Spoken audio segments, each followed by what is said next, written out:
discourage processions in order to avoid the increased policeman power that would be necessary to secure such events from terrorist attacks. The anti-Shia violence of 1963 had a major impact on Shia thinking and consequently on the community's organizational politics.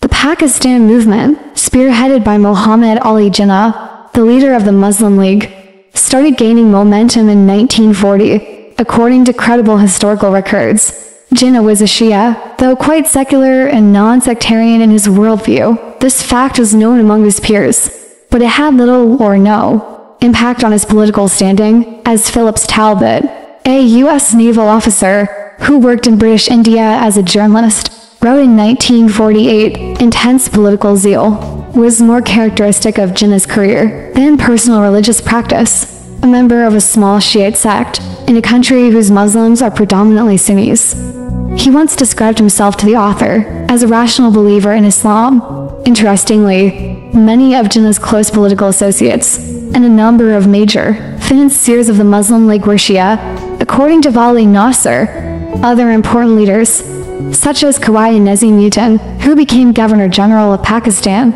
after Jinnah's death, and Nawabzada Liaquat Ali Khan, Pakistan's first prime minister, were also Shia. However, in a 1940 letter to a prominent member of the Shia community, Jinnah rejected the idea of making particular accommodations to Shia to encourage their participation in the League. We must so organize the Muslim League that justice is done to every sect and section inside it. Then as regards the liberty of religious observances and beliefs for Shias, surely it is quite elementary that, if the Muslim League organization is worth anything, it must see that no infringement of that liberty is allowed. The complete text of the letter was not made public until decades later, but some of its parts were published in 1946 in Razakar, Approach a magazine. In those passages, Jinnah expressed regret that the Shia leader, to whom he was writing, was still working in the direction which is not likely to benefit the Shia, and insisted that the proper policy for the Shia is to join the League wholeheartedly. Those Shia who differed with Jinnah became members of the All-Party Shia Conference (APSC), which in 1945 passed a resolution rejecting the idea of Pakistan and decided to cooperate with the Indian National Congress. These leaders argued that major Shia centers were located in Hindu-dominated parts of India, for example Lucknow, were highly unlikely to become part of Pakistan, and therefore opted to join mainstream Indian politics.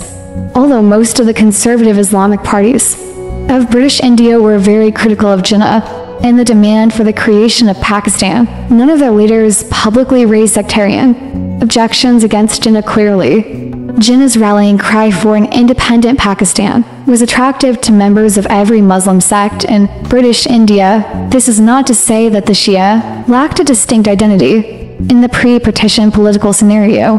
In fact, they were quite conscious of it. The Shia-Sunni rivalry, however, was passive and largely limited to very conservative religious circles. In a majority Hindu region, this was perhaps a natural development. However, linkages between Shia scholars of the area with clergy in Iran and Iraq were well established, due to centuries of regular interaction. According to David Pinnell, a leading scholar of Islam in South Asia, for Shias, India, from early on, represented a place of refuge from Sunni caliphal persecution. In contrast, writing about Islam in India in 1947, the British historian W. Siege Smith pointedly justified why he had little to say about the Shia in his study. We have not given the Shia group separate treatment in our study of the changes wrought in Islam by modern social processes, because there is nothing in the differences between Sunni and Shia fundamentally relevant to those processes. The two groups diverge over what answers are to be given to questions which today do not arise. On the eve of Pakistan's emergence as an independent state, on August 14, 1947, it was faced with many serious challenges, including a severe lack of resources, Indian hostility, and the limited availability of professionals who could establish and run state institutions. Constitutional democracy and religious pluralism were the professed goals of the leadership in his first addressed to the country's constitutional assembly. Jinnah proclaimed, "You are free. You are free to go to your temples. You are free to go to your mosques, or to any other place of worship in the state of Pakistan. You may belong to any religion, or caste, or creed. That has nothing to do with the business of the state. We are starting with this fundamental principle, that we are all citizens, and equal citizens of one state." At the outset, sectarian issues were minimal, even irrelevant, in the state-building process. That changed within a few years, when some conservative elements in the Constituent Assembly of Pakistan, led by Maulana Shabir Ahmed Usmani, the founder of the Jamiat Ulema Islam, started demanding inclusion of certain Islamic provisions in the Objectives Resolution of 1949, a document meant to provide a framework for constitution making in the country. This was predictable, as the secular leadership had played the religion card during the last stage of the independent struggle to mobilize the Muslim masses of British India. The religious leaders were well aware of that recent history. Nevertheless, the influence of religion as a factor in public policy formulation still remained weak during Pakistan's early years, and sectarianism was not a major issue. The Ahmadiyya community, accepted as a minority sect of Islam at the time of the country's independence, became the first minority group to be targeted for sectarian violence when anti-Ahmadiyya riots broke out in 1953 in Lahore, leading to the first imposition of martial law in the country's history, which was limited to Lahore. Shia-Sunni clashes were quite rare before the partition of British India in the areas that now constitute Pakistan, and that remained the case in the early decades of the nascent state. All-party Shia conference and a Dera-e-Tahafazahakija during the early period of statehood in the 1950s. The size and number of Shia religious processions in Pakistan increased. This was one result of the influx of hundreds of thousands of Shia refugees from India, who strengthens small Shia communities all across Pakistan, especially in the urban centers of Sindh and Punjab, to cater to Shia religious and political interests in Pakistan. A successor to the All-Parties Shia Conference, APSC was established soon after 1947. Another important organization with similar goals was a Dera-i-Tahafazahak-Ijaz, the Organization for Safeguarding the Rights of Shia, which was established in 1953. Both APSC and ITHS quickly grew to become nationwide organizations, often competing with each other to represent the demands and grievances of the Shia. When dealing with the government, these organizations became more relevant as Shias faced resistance from increasingly vocal Sunni conservatives who objected to the Shia Azadari morning ceremonies and Muharram processions. 1THS held its first annual gathering in 1953 to put forth a number of Shia demands, including changes to portions of public school textbooks that dealt with Islam, and requests for better licensed grounding processes from Muharram processions. The first serious incident of Sunni Shia violence erupted in the Punjab province in 1956, when a number of Sunni religious leaders demanded a ban on Muharram processions, which Shia Yalama declared to be their lifeblood. The crisis, which remained local and resulted in no fatalities, was resolved amicably after political leaders and government functionaries acted swiftly to facilitate negotiations between the two groups. But the episode provoked great anxiety among Shias and highlighted the need for more effective leadership within the community. However, Shia political unity proves to be a challenge, as the two main groups, representing the Communitite ITHS and Navshads, similar views about Shia interests, but differed on the question of methods. ITHS believed in street-level agitation to express its concerns, whereas APSC opted to seek consensual agreements with the government, as well as mainstream Sunni groups. Though the two approaches may appear complementary, the differences proved divisive, and there was little cooperation between the two groups. Both organizations were financed by Shia landlords in Sindh and Punjab, industrialists from Karachi, and wealthy trading families in Lahore.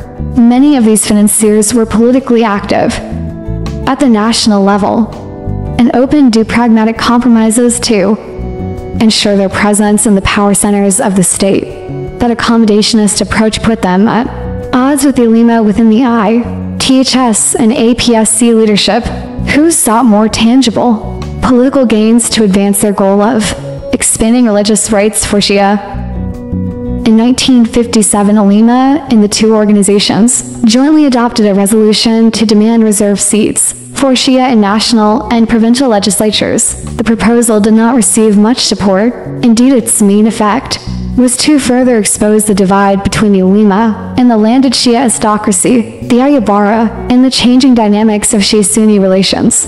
In 1958, General Mohammad Ali Khan rose to power through a bloodless military coup after overthrowing civilian rulers who stood accused of delaying elections and failing to develop a constitutional consensus. Ali Khan was progressive on issues relating to religious diversity and sought to avoid sectarian rivalries by suppressing religious political forces and supporting progressive Muslim scholars. Nevertheless, Khan's reign witnessed a number of significant instances of anti-Shia violence.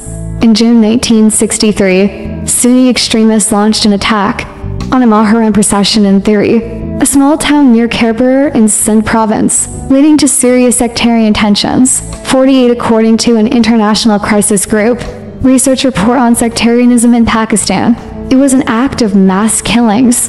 The dead bodies were thrown into a well to cover the massacre. Had it not been for timely media exposure and strong intervention from police, the event might never have come to public knowledge. Later that year, a less intense attack in Lahore further aroused sectarian antagonism. All told, around 100 Shia were killed in the two attacks. The government persuaded the Shia to restrict their Muharram procession routes, and sectarian tensions remained confined to these two locations. Official permission for more processions and the issuance of new licenses also became rare, creating a sense of frustration in the Shia community that continues today, when district-level administrators and law enforcement discourage processions in order to avoid the increased policeman power that would be necessary to secure such events from terrorist attacks. The anti-Shia violence of 1963 had a major impact on Shia thinking and consequently on the community's organizational politics. In the wake of the violence, ITHS and APSC lost significant support due to a perception that their activities had not produced more security for the community. In all Pakistan Shia, the Ulema Convention was organized in 1964 in Karachi to deliberate upon these issues. In the display of solidarity, hundreds of ulema from various Shia camps participated. By the end of the convention, Syed Muhammad Dahlawi had emerged as a consensus leadership figure. A migrant from India, Dahlawi was known for his effective oratory and religious scholarship. He was unanimously proclaimed Qaidi Military Jafaria, leader of the nation of Shia. The Karachi Convention demanded full freedom and security for Azadari, funeral processions, separate religious instruction for Shia in public schools, and self-administration of Shia trusts, shrines, and property Awqaf. A similar convention was held the same year in Rawalpindi, providing further momentum to Shia demands. A committee representing the Shia also met President Khan in 1964 and reached out to many other senior officials of the state in the 2 years that followed. Dahlawi and his supporters successfully mobilized thousands of supporters to attend street protests intended to publicize Shia demands. Another internal Shia rivalry also came to the fore during these years, as a number of prominent Shia political leaders, including some leaders of ITHS and APSC, took issue with Dahlawi's approach and even used their influence with government authorities to discourage Dahlawi. Apparently, their leadership positions were threatened by this emerging group of religious scholars. A deterred Dahlawist group began issuing ultimatums to the government to accept their demands. In 1966, Asia Demands Committee, SMC for Shia, Mutalabad Committee, was established for the purpose by Dahlawi supporters. The new activism forced the AAUB government to take the Shia seriously and led to the constitution of a government board to consider Shia demands and submit recommendations. The board was comprised of 5 Sunni and 5 Shia leaders, including Mus, Farkas al-Bash, and Said Dalawi. After meeting in June 1967, the board unanimously agreed to a set of proposals that incorporated most of the demands made by 1964 Lima Convention. Only a few months later, a rival Sunni conference surfaced to challenge the Shia demands 53. Nevertheless, the government agreed to the board's recommendations, satisfying the Shia for the time being. Tellingly, it took another 5 years for the recommendations to be translated into government policy. Another important development for the Shia community was the emergence in 1967 of the Pakistan People's Party PPP, led by Zulfikar Ali Bhutto, a Shia with secular credentials, 54, whose father, Sir Shah Nawaz Bhutto, was also a renowned Shia politician. The PPP was a progressive political party that attracted millions of poor Pakistanis with its social welfare policies and promise of roti kapra, or Makan food, clothing, and housing for all. ITHSSMC and many smaller Shia political groups enthusiastically joined the PPP in the late 1960s, owing in part to its pluralistic message, and in part to the Shia identity of its founding members. The PPP ultimately gained the support of a majority of Shia. The PPP also made shrewd use of coded messages intended for Shia voters. Its election symbol in the 1970 election was a sword, an image that Bhutto and other party leaders referred to as al-Zulfikar. During the election campaign, al-Zulfikar was the title associated with al-Sorda, powerful emotional symbol for Shia, as the political identity of Pakistan's Shia community developed during this era. It increasingly came into conflict with the Shia religious establishment. Mumtaz Ahmad, in his study of Shia political activism, maintained that the Shia religious establishment, until the late 1970s, was pro-establishment and staunchly pro-monarchy in Iran, politically quietist, and ultra-conservative in its socio-cultural outlook. 56. Ahmad argues that this essential conservatism drove Shia youth away from the religious establishment and toward the liberal and radical alternatives provided by left-wing ideologies. Consequently, modern educated Shia intellectuals were disproportionately represented in the pro-Marxist, progressive writers movement, left-wing trade unions, progressives, students' unions, and the Pakistan Communist Party. This leftward trend was also influenced by the fact that Bhutto had championed socialist causes, such as nationalization of industries, during his initial years in office. Moreover, it's also important to note that the political left offered more opportunities for Shia participation because the right-wing parties and groups were Sunni-dominated. The emergence of the Imamiyya Students Organization, ESO, the most significant development relating to Shia activism and radicalization in this period was the emergence of the Imamiyya Students Organization,